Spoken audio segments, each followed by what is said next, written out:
Vishnu ശാലിനിയുടെ latest എപ്പിസോഡിൽ ശാലിനി ആണെങ്കിൽ ആ വിഷ്ണുവിൻ്റെ ആ ഒരു ഷർട്ടും പിടിച്ചുകൊണ്ട് ആ ഒരു സീൻ ആലോചിക്കുക തന്നെയാണ്. വിഷ്ണു ഇട്ട് കഴിഞ്ഞ ശേഷം ശാലിനിയോട് പറയുന്നുണ്ട്, എന്നാൽ പിന്നെ താൻ അങ്ങോട്ട് ഇട്ട് നോക്കിക്കുകയെന്നും പറഞ്ഞ് ആ ചുരിദാർ അങ്ങോട്ട് എടുക്കുകയാണ്. എന്നിട്ട് ശാലിനിക്ക് വെച്ച് കൊടുക്കുകയൊക്കെ ചെയ്യുന്നുണ്ട്. അന്നേരം വേണ്ട, ഞാൻ പിന്നെ എങ്ങാനും ഇട്ടോളാം എന്ന് പറയുമ്പോൾ അതൊന്നും പറ്റില്ല, ഇതങ്ങോട്ട് ഇട്ടേ ഒക്കൂ എന്നിങ്ങനെ പറഞ്ഞ് ശാലിനിയുടെ സാരി അങ്ങോട്ട് പിടിക്കുകയാണ്. അന്നേരം വിഷ്ണു ഇട്ടാൽ പോയേ വേണ്ട എന്നൊക്കെ ശാലിനി ഇങ്ങനെ പറയുകയാണ്. അന്നേരം ഇതിപ്പോൾ അങ്ങോട്ട് മാറി നിന്ന് ഇട്ടാൽ പോരെ, വേറെ പ്രശ്നമൊന്നും ഇല്ലല്ലോ എന്ന് പറയുമ്പോൾ വേണ്ടെന്ന് പറഞ്ഞ് ശാലിനി ആ സാരി പിടിക്കുന്നുണ്ട്. അന്നേരം വിഷ്ണു പറയുകയാണ്, എങ്കിപ്പോൾ എൻ്റെ മുന്നിൽ നിന്ന് മാറാനും മടിയാണെങ്കിൽ ഞാൻ ദേ കണ്ണ് പൊത്തി നിൽക്കാമെന്ന് പറഞ്ഞിട്ട് വിഷ്ണു ഇങ്ങനെ രണ്ട് കൈ വെച്ച് കണ്ണ് പൊത്തുന്നുണ്ട്. എന്നിട്ട് ഇങ്ങനെ വിരൽ മാറ്റിയിട്ട് ദേ ഇങ്ങനെയെന്നും പറഞ്ഞ് ശാലിനിയെ നോക്കുകയാണ്. അന്നേരം ഇല്ല, ഞാൻ പോയെന്നും പറഞ്ഞ് ശാലിനി പറയുകയാണ്. അന്നേരം അത്രയ്ക്കാ, എങ്കിൽ പിന്നെ ഞാൻ പഴയകാല വില്ലന്മാരെ പോലെ ആകാൻ നോക്കിയാണ്, അതേ പെണ്ണെ കളിക്കല്ലേ എന്നും പറഞ്ഞ് ശാലിനിയെ വട്ടം ചുറ്റി പിടിക്കുകയാണ്. എന്നിട്ട് ഇപ്പം തന്നെ മാറണമെന്ന് പറഞ്ഞുകൊണ്ട് ശാലിനിയെ പിടിക്കുകയും സാരി പിടിക്കുകയും ഒക്കെ ചെയ്യുന്നുണ്ട്. അന്നേരം വേണ്ട എന്ന് പറഞ്ഞുകൊണ്ട് അവരിങ്ങനെ ശാലിനി തമ്മിൽ ഇങ്ങനെ കണ്ണിൽ നോക്കി നിൽക്കുന്ന ആ ഒരു സീൻ കാണിക്കുകയാണ്. അന്നേരം ഇതൊക്കെ ആലോചിച്ച് ശാലിനി ആകെയും കരയുന്നുണ്ട്. എന്നിട്ട് ആ ഷർട്ട് ഇങ്ങനെ ചേർത്ത് പിടിച്ച് നിൽക്കുകയാണ്. അതിനുശേഷം ശാരദാമ്മയും ശാലിനിയും കുട്ടികളെയും കൊണ്ട് ശിവനാണെങ്കിൽ ആ ഒരു അമ്പലത്തിലേക്ക് എത്തുന്നുണ്ട്. എന്നിട്ട് വണ്ടിയിൽ നിന്ന് ഇറങ്ങിയ ശേഷമാണെങ്കിൽ ശാരദാമ്മ ശിവനോട് പറയുന്നുണ്ട്, നമ്മൾ തൊഴുതിട്ട് വരാം, പക്ഷെ ഒരല്പം താമസിക്കുമെന്ന് പറയുകയാണ്. അന്നേരം അപ്പോൾ ശിവനങ്ങൾ വരുന്നില്ലേ എന്നിങ്ങനെ പപ്പി ചോദിക്കുകയാണ്. അന്നേരം ശാരദാമ്മ പെട്ടെന്ന് ഇല്ല, നിങ്ങൾ വന്നേന്നും പറഞ്ഞ് കുട്ടികളെയും വിളിച്ചുകൊണ്ട് അങ്ങ് മുന്നോട്ട് പോകുന്നുണ്ട്. ശാലിനി പിന്നാലെ പോവുകയാണ്. അന്നേരം ശിവൻ ഇങ്ങനെ നോക്കി നിൽക്കുന്നേ ഉള്ളൂ. അതിനുശേഷം അവർ മുന്നോട്ടെത്തി അമ്പലത്തിലേക്ക് എത്തിയ ശേഷം അത് നോക്കുന്നൊക്കെ പപ്പിയോട് പറയുമ്പോൾ ആടി നിൽക്കാതെ ഇങ്ങോട്ട് വന്നേ, നമ്മൾ എന്തിനാ വന്നത്, അച്ഛൻ തിരിച്ചു വരാനുള്ള പൂജ ചെയ്യാനല്ലേ, അത് ചെയ്തിട്ട് നമുക്ക് പോകാമെന്ന് പറയുകയാണ്. അന്നേരമാണെങ്കിൽ ഈ പൂജ ചെയ്താലേ അച്ഛൻ തിരിച്ചു വരുമെന്ന് ഇങ്ങനെ കുട്ടികൾ ചോദിക്കുമ്പോൾ വരും എന്നിങ്ങനെ ശാലിനി സങ്കടത്തോടെ പറയുകയാണ്. എങ്കിൽ നമുക്ക് പെട്ടെന്ന് ചെയ്യാം എന്നിങ്ങനെ പറഞ്ഞിട്ട് ശിവനെങ്കിലിനെ കൂടെ വിളിക്കാമായിരുന്നു എന്ന് പറയുമ്പോൾ ശാലിനി ചോദിക്കുകയാണ്, എന്തിന്, അയാൾ നമ്മുടെ വീട്ടിലെ വെറും ജോലിക്കാരൻ മാത്രമാണ്, അധികം കൂട്ടൊന്നും വേണ്ട എന്നിങ്ങനെ പറയുമ്പോഴാണ് പാവം നോക്കി നിൽക്കുന്ന കണ്ടില്ലേ എന്നിങ്ങനെ ശിവനെ തിരിഞ്ഞു നോക്കി ഈ പപ്പി പറയുന്നുണ്ട്. അന്നേരം ഈ കുട്ടികൾ ഇങ്ങനെ അച്ഛൻ തിരിച്ചു വരുമെന്നൊക്കെ ചോദിക്കുമ്പോൾ വരുമെന്ന് ശാലിനി പറയുന്നുണ്ടെങ്കിലും അതിനുശേഷം ശാലിനി ശാരദാമ്മയോട് പറയുന്നുണ്ട്, കണ്ടില്ലേ അമ്മേ, എന്നെ പോലെ തന്നെയാണ് കുട്ടികളുടെയും പ്രതീക്ഷ, ഇനി ആരൊക്കെ എന്തൊക്കെ തെളിവ് നിരത്തിയാലും വിഷ്ണുവേട്ടന് ഞങ്ങളെ ഒന്നും വിട്ടുപോകാനായിട്ട് സാധിക്കില്ല, ഒരിക്കൽ വിഷ്ണുവേട്ടൻ തിരിച്ചു വരും എന്നിങ്ങനെ പറയുമ്പോൾ ശാരദാമ്മ പറയുകയാണ്, അത് അങ്ങനെ തന്നെ ആയിക്കൊള്ളട്ടെ, പക്ഷേ മറിച്ചാണ് എന്നുണ്ടെങ്കിൽ നമ്മൾ ചെയ്യുന്നത് വലിയൊരു പാപമല്ലേ, അതങ്ങനെ തന്നെ ഇരുന്നോട്ടെ എന്ന് പറഞ്ഞിട്ട് വാന്ന് വിളിച്ചുകൊണ്ട് കുട്ടികളെയും കൊണ്ട് ആ ഒരു കടവിലേക്ക് പോവുകയാണ്. അന്നേരം ശിവൻ ഇങ്ങനെ ആ ജീപ്പിൻ്റെ ഫ്രണ്ടിൽ തന്നെ ഇങ്ങനെ ചാരി അമ്പലം ചുറ്റുമൊക്കെ നോക്കിയിട്ട് അവിടെ നിൽക്കുന്നേ ഉള്ളൂ.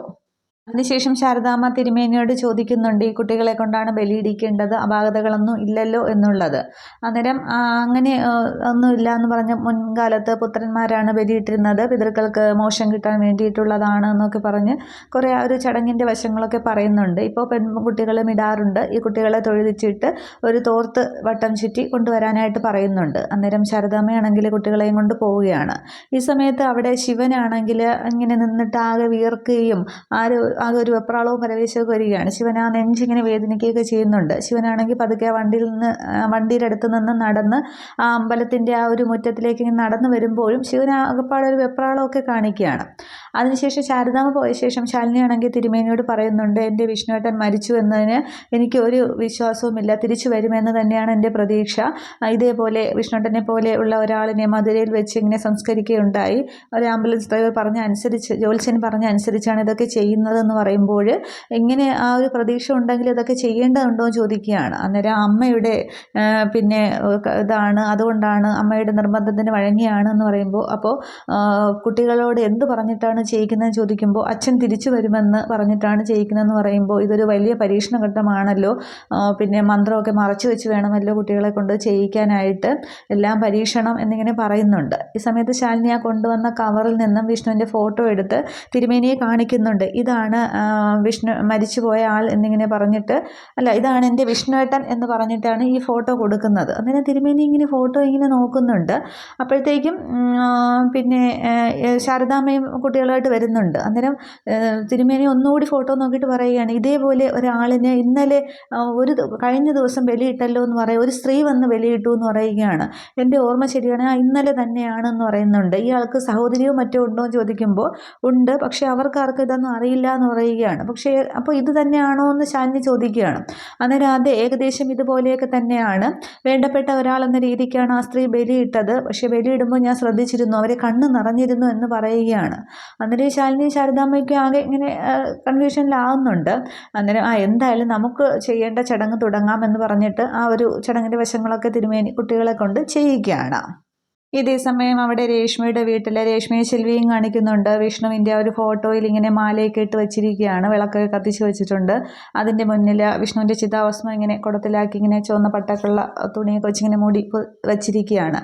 എന്നിട്ട് അത് ഇങ്ങനെ രേഷ്മ കയ്യിലെടുത്തിട്ട് രേഷ്മ ആകെ കരയൊക്കെ ചെയ്യുന്നുണ്ട്. എന്നിട്ട് പറയുകയാണ്, നിൻ്റെ ഈ ചിതാഭസ്മം പാപനാശിനിയിൽ ഒഴുക്കുമ്പോൾ നിൻ്റെ കുട്ടികളുടെ സാന്നിധ്യം വേണമെന്ന് എനിക്ക് ആഗ്രഹമുണ്ടായിരുന്നു, പക്ഷെ അതൊന്നും ഇനി നടക്കാനായിട്ട് പോകുന്നില്ല. നീ ആരെയും അറിയിക്കരുത് എന്ന് പറഞ്ഞിട്ടുണ്ടെങ്കിലും എനിക്കതിന് മനസ്സ് വന്നില്ല. പക്ഷേ ഇപ്പോൾ ഒരു അവസരത്തിൽ ഇത് ഞാൻ നിമഞ്ജനം ചെയ്യാനായിട്ട് പോവുകയാണ്. നിൻ്റെ ഒരു സഹോദരിയുടെ സ്ഥാനത്ത് നിന്ന് ഞാൻ ചെയ്യാൻ പോവുകയാണ്. അല്ലെങ്കിൽ നിനക്ക് തന്ന വാക്ക് എനിക്ക് പാലിക്കാനായിട്ട് കഴിയില്ല എന്ന് പറഞ്ഞിട്ട് രേഷ്മ ആകെ കരഞ്ഞങ്ങ് സംസാരിക്കുകയാണ്. അടുത്ത് ഇങ്ങനെ ശെൽവി നിൽപ്പുണ്ട്. അന്നേരം ആ ഒരു സീൻ കാണിക്കുന്നുണ്ട്. ബാക്ക്ഗ്രൗണ്ടല്ല, ഓർമ്മിക്കുന്നതായിട്ട് രേഷ്മ ഓർമ്മിക്കുന്നതായിട്ട് കാണിക്കുകയാണ്. വിഷ്ണുവും രേഷ്മയും തമ്മിൽ സംസാരിക്കുന്നതും വിഷ്ണു എന്തൊക്കെയോ കാര്യങ്ങളിങ്ങനെ പറയുന്നതും എന്നിട്ട് രേഷ്മയുടെ കൈ പിടിച്ചിങ്ങനെ പറയുന്നതും ഒക്കെയാണ്. അതായത് ഈ കാര്യം രഹസ്യമായിട്ട് സൂക്ഷിക്കണം, ആരും അറിയരുത്, താൻ മരിച്ചത് ആരും അറിയരുത് എന്നൊക്കെയുള്ള ഒരു സംസാരമാണ് അവിടെ കാണിക്കുന്നത്.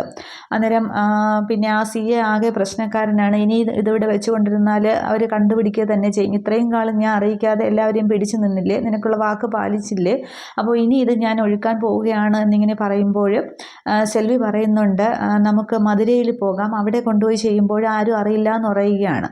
അന്നേരം ഉടനെ അങ്ങനെ എന്തെങ്കിലും ചെയ്തേ മതിയാവൂ എന്ന് പറഞ്ഞിട്ട് വീണ്ടും രേഷ്മ ഇങ്ങനെ ഫോട്ടോ നോക്കി ഇടാന്നൊക്കെ വിളിച്ചാണ് സംസാരിക്കുന്നത്.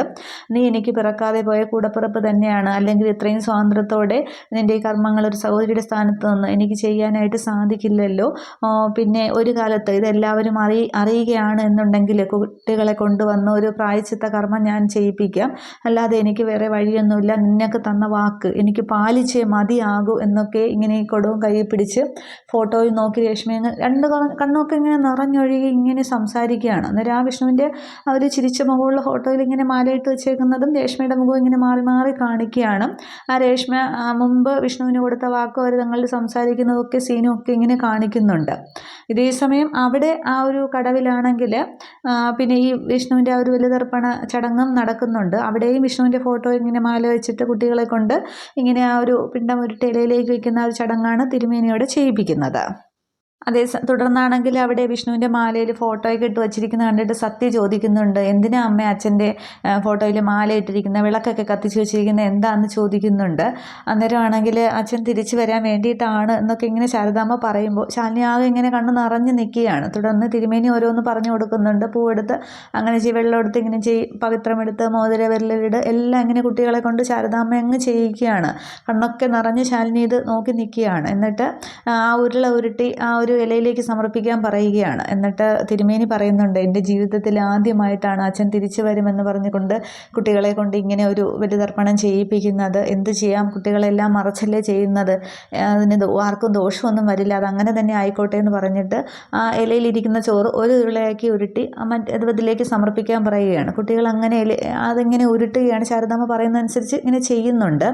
അന്നേരമാണ് ശിവൻ ഇങ്ങനെ നടന്ന ആ ഒരു കടവിൻ്റെ ആ മുകൾ ഭാഗം വരെ എത്തുമ്പോൾ ഇങ്ങനെ ചുറ്റും ഇങ്ങനെ വലിയ കാക്കകളൊക്കെ ഇങ്ങനെ പറക്കുന്നതായിട്ടൊക്കെ ശിവൻ ഇങ്ങനെ നോക്കുകയാണ്. എന്നിട്ട് പെട്ടെന്ന് ആ ഒരു സ്റ്റെപ്പ് ഇറങ്ങുമ്പോൾ ശിവന് ഒരു ബോധം ഇങ്ങനെ മറയുന്ന പോലെ കണ്ണൊക്കെ ഇങ്ങനെ ഇരുണ്ട് കയറി നെഞ്ചിൽ ഒരു വേദനയൊക്കെ വന്ന് ശിവൻ അവിടെ അങ്ങ് വീഴുകയാണ് ചെയ്യുന്നത്.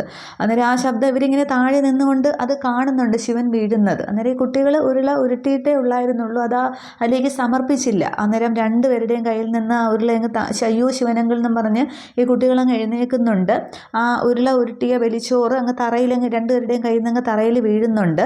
ഈ ടൈമിൽ അവിടെ വിഷ്ണുവിൻ്റെ ഫോട്ടോ മാലയിട്ട് വെച്ചിരുന്നല്ലോ, അതങ്ങ് താഴേക്ക് മറിഞ്ഞ് വീഴുന്നുണ്ട്. അവിടെ സത്യഭാമയുടെ വീട്ടിൽ വിഷ്ണുവിൻ്റെ മുറിയിൽ ചുവരിൽ തൂക്കിയിട്ടിരുന്ന വിഷ്ണുവിൻ്റെ ഫോട്ടോ താഴെ വീണ് ചില്ല് മൊത്തം ഉടയുകയാണ് ചെയ്യുന്നത്. അന്നേരം ഈ കുട്ടികൾ അങ്ങ് ഓടുന്നുണ്ട്. അപ്പം ശാരദാമ്മയും അങ്ങോട്ടത്തേക്ക് ചെല്ലുന്നുണ്ട്. ശിവ എന്നും പറഞ്ഞ് ചെല്ലുകയാണ്. അന്നേരം കുട്ടികൾ പിടിച്ച് എഴുന്നേൽപ്പിക്കുന്നുണ്ട്. അന്നേരം എന്താ ശിവ എന്നിങ്ങനെ ശാരദാമ്മ ചോദിക്കുമ്പോൾ പെട്ടെന്ന് ബോധം മറയുന്നത് പോലെ ഒരു നെഞ്ചുവേദന വന്നു എന്നിങ്ങനെ പറയുമ്പോൾ എന്തെങ്കിലും കുഴപ്പമുണ്ടെന്ന് ചോദിക്കും. ഇല്ല, കുഴപ്പമൊന്നുമില്ല എന്ന് പറഞ്ഞിട്ട് ഈ കുട്ടികളിങ്ങനെ പിടിച്ച് എഴുന്നേൽപ്പിച്ചിരിക്കുകയാണ്. അന്നേരം ഇവിടെ ശാലിനിയോട് തിരുമേനി ചോദിക്കുന്നുണ്ട്, അത് അറിയാവുന്ന ആരെങ്കിലും ആണോ എന്ന് ചോദിക്കുന്നുണ്ട്.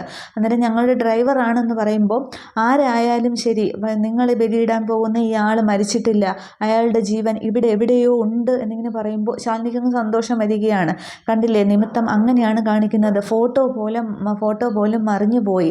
അപ്പോൾ ഈ ഒരു ബലിതർപ്പണത്തിൻ്റെ ആവശ്യം ഇല്ല, അയാൾ ലോകത്ത് എവിടെയോ ജീവിച്ചിരിപ്പുണ്ട് എന്നിങ്ങനെ പറയുകയാണ്.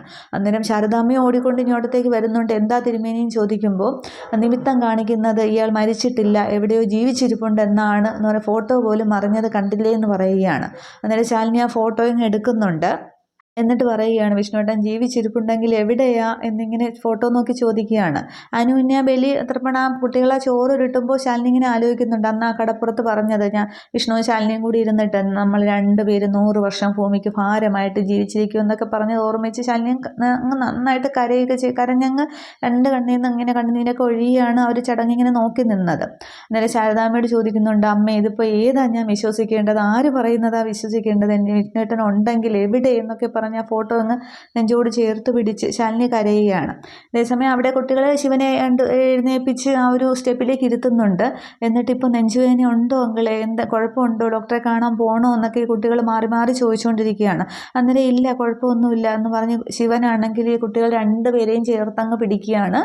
ശാലിനി പിന്നെ തിരുമേനിയുടെ തറപ്പിച്ച് പറയുകയാണ്, പിന്നെ ഇയാളുടെ ജീവൻ ഇവിടെ എവിടെയോ ഉണ്ട് എന്നുള്ളത്.